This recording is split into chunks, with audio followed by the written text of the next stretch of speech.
Bom dia, meus amores. Bom dia, meus amores do terceiro ano A e do terceiro ano B. Nossa aula hoje vai ser de ciências e vamos falar um pouquinho sobre os animais, não é isso? Filhotes de gato, papagaio, lagartixa, peixe. Você já parou para pensar onde esses e tantos outros filhotes de animais se desenvolvem antes do nascimento? Muitos deles podem não ter se desenvolvido no interior do corpo da fêmea. Então vamos estudar um pouquinho hoje sobre o desenvolvimento desses animais, né? No módulo de vocês, na página 178, vamos falar um pouquinho sobre a reprodução dos animais. Leia a cena ao lado. Papai, por que os sapos estão assim? Vocês estão vendo aí, né? A imagem. Papai responde: eles estão se reproduzindo, Tiago. Os sapos que Tiago está observando estão se reproduzindo. Então, a reprodução é um evento comum e importante na vida dos seres vivos.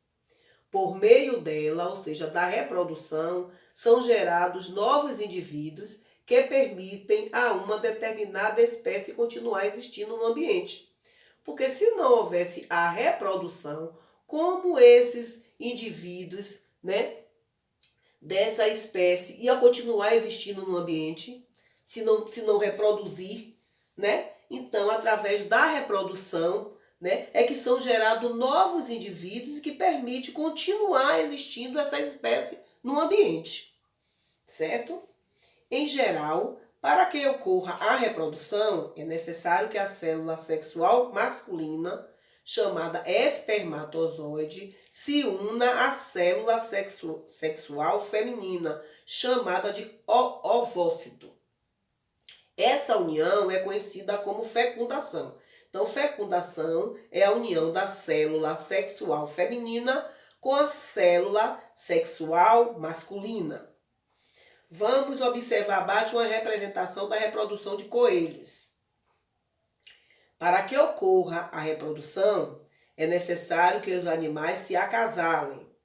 O acasalamento possibilita o encontro entre a célula sexual masculina e a célula sexual feminina. É no acasalamento que essas duas células se unem. Vocês estão vendo aí, né, na imagem. Após o acasalamento, pode ocorrer a fecundação, né, que é a união da célula masculina, da célula sexual masculina com a célula sexual feminina. Então, é a união do ovócito com o espermatozoide. Tá vendo? Depois, após essa fecundação, é formada uma célula ovo ou então zigoto, que se desenvolve no embrião. Vocês estão vendo aí, o embrião aí se desenvolvendo, né? Se desenvolvendo. Depois, o embrião se desenvolve lá na barriga da mãe, tá vendo? Dentro do corpo da fêmea até o nascimento. Vocês estão vendo aí que agora os coelhinhos já nasceram, né? A cada gestação de coelhos são geralmente de 3 a 8 filhotes. Então, geralmente, né, um coelho tem de 3, né, a 8 filhotes. A reprodução geralmente ocorre no chamado período reprodutivo. Nesse período reprodutivo, os animais começam a exibir comportamentos característicos e a procurar parceiros para a reprodução.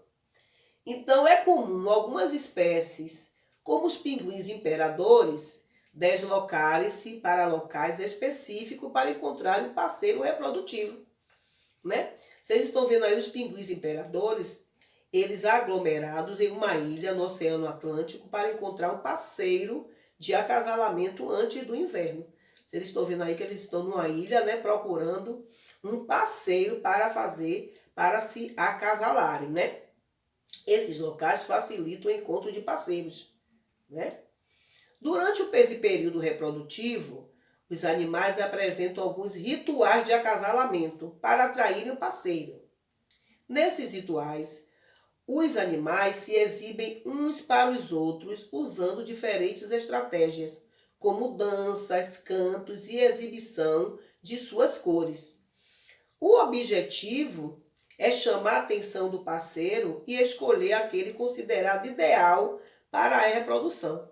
Então, quando eles estão, né, nesse período reprodutivo, né, eles apresentam alguns rituais de acasalamentos. Esses rituais, né, eles ficam se exibindo para os outros. E eles usam também algumas estratégias para isso. Eles começam a dançar, a cantar, a exibir suas cores, né? E qual é o objetivo dessas estratégias?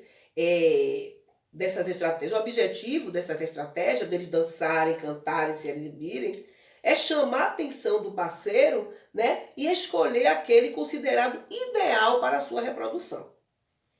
Cada espécie animal utiliza um tipo de estratégia de acasalamento para atrair o parceiro. Vamos ver alguns desses exemplos. O pavão, por exemplo, pavão macho, ele se aproxima da fêmea e levanta suas imensas plumas coloridas, exibindo-as para a fêmea. Está vendo aí a estratégia que o pavão usa para, né, atrair o seu parceiro. Já os sapos, o sapo macho emite sons para atrair a fêmea. O casal de mergulhões, ele dança durante o acasalamento. Eles arrumam sua postura e correm lado a lado sobre a água. Tá vendo algumas estratégias que eles usam de acasalamento para atrair o seu parceiro, né? Após o acasalamento, pode ocorrer a fecundação. A fecundação, a Pro já falou, é o encontro entre a célula sexual feminina e a célula sexual masculina, né? E ocorre no interior do corpo do animal ou pode também ser fora dele. Quando a fecundação ocorre dentro do corpo do animal, dizemos que a fecundação é interna, como no caso do coelho, né? E do ser humano, porque o coelho ocorreu a fecundação interna, foi dentro do corpo do animal. E o ser humano também, a fecundação ocorre dentro do corpo da nossa mãe, né? Então, essa fecundação é chamada de fecundação interna, né? Porque ocorre dentro do corpo. Quando ela ocorre fora do corpo do animal, aí dizemos que essa fecundação ela é externa.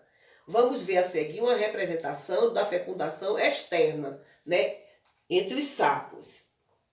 Primeiro, durante o acasalamento, vocês estão vendo aí a fotografia, né? A imagem do sapo se acasalando. Então, durante o acasalamento, o sapo macho abraça a fêmea, utilizando-a a liberar os ovócitos no ambiente. O macho libera os espermatozoides sobre os ovócitos depositados no ambiente, né? Depois, no ambiente que eles, né? Lá no ambiente que eles deixaram os espermatozoides, né? Sobre os ovócitos, os ovos, estão vendo? Então, no ambiente ocorre essa união entre os ovócitos e os espermatozoides formando os ovos. Aí que formam os ovos, né? Os embriões presentes nos ovos se desenvolvem e aí dão origem a novos indivíduos. Vocês estão vendo aí nas imagens, né? Animais que se reproduzem sem parceiros. Quando ouve falar em reprodução, vocês provavelmente associam esse processo a dois indivíduos, né? Um macho e uma fêmea. No entanto, alguns animais, como a planária, não precisam de parceiros para se reproduzirem. A planária é capaz de contrair o corpo partindo ao meio, né? Cada uma dessas partes dá origem a uma nova planária. Vocês estão vendo aí uma planária se reproduzindo, né? Vamos ler a história a seguir. Vovô, os cachorros nascem de ovos como os pássaros? Não, Ronaldo. Os cachorros não se desenvolvem dentro de ovos, mas sim dentro do corpo da fêmea.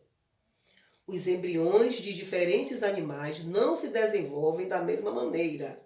Por isso, os animais podem ser classificados em ovíparos, vivíparos ou ovovivíparos. O embrião de animais como aves, moscas e jacarés se desenvolve dentro do ovo, fora do corpo da fêmea, até o nascimento. Esses animais são chamados ovíparos, porque eles se desenvolvem dentro do ovo, né, fora do corpo da fêmea. Então, esses animais são chamados de ovíparos.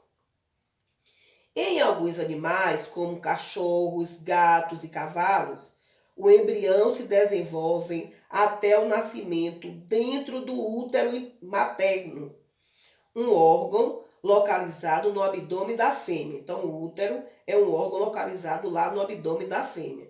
Então, esses animais são chamados vivíparos, porque eles se desenvolvem, né, dentro do útero materno. Então, esses animais é chamado de vivíparo.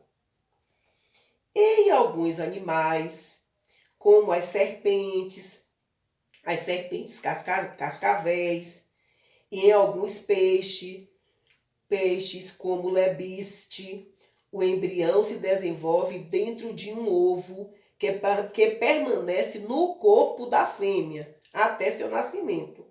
Então, esses animais são chamados de ovovivíparos, porque ele nasce dentro de um ovo e esse ovo permanece no corpo da fêmea até seu nascimento. Qual é o tipo de desenvolvimento do ser humano? Vivíparo. Por quê? Porque, né, o embrião se desenvolve até o nascimento dentro do útero materno. Então, o ser humano, eles são vivíparo, né? Por que, minha pró? Porque o embrião, né, se desenvolve, fica lá, né, se desenvolve, né, até o nascimento dentro do útero materno. O embrião fica lá dentro do útero até o seu nascimento. Então, o ser humano tem um tipo de desenvolvimento, né, do ser humano é vivíparo, certo? Além de existirem diferenças no desenvolvimento do embrião, alguns filhotes nascem com corpo semelhante ao corpo de um animal adulto, como é o caso do ser humano. Outros animais, como as borboletas, nascem com um corpo bem diferente do corpo do animal adulto e sofrem transformações. Você conhece algum filhote que nasce apresentando o corpo semelhante ao corpo de um adulto? Né? Tem alguns cachorros, gatos, porcos, pássaros, os seres humanos, entre outros, nascem semelhantes ao adulto, né? Você conhece algum filhote que nasce apresentando o corpo bem diferente do corpo de um adulto? Tem os filhotes de borboletas, sapos, moscas, mosquitos, né? Nascem diferente da forma adulta, não é isso? Ao observar os filhotes de cachorro e de ser humano, por exemplo, é possível perceber que eles apresentam um corpo semelhante ao corpo dos adultos. No entanto, os filhotes de sapos e de borboletas, por exemplo, ele nasce com um corpo bem diferente do corpo dos adultos. Não é isso?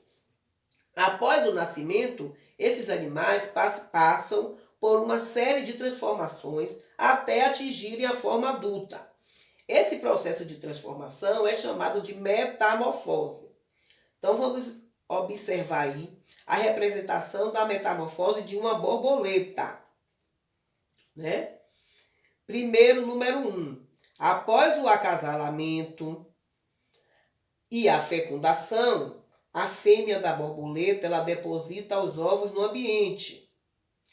Do ovo emerge uma larva conhecida popularmente como largata. Depois a larva se alimenta de folhas e plantas e, após certo tempo, se transforma em uma pupa. Vendo? Depois a pupa se desenvolve e se transforma em uma borboleta adulta. Vocês estão vendo aí essa metamorfose acontecendo aí no livro de vocês. Aí está mostrando todo esse processo, né? Da metamorfose de uma borboleta. Essa metamorfose é um processo que ela passa, né? Nessa transformação que ela passa né, até atingirem a sua forma adulta. Beijos, até a próxima aula. Não esquecendo das atividades da página 183 e 184.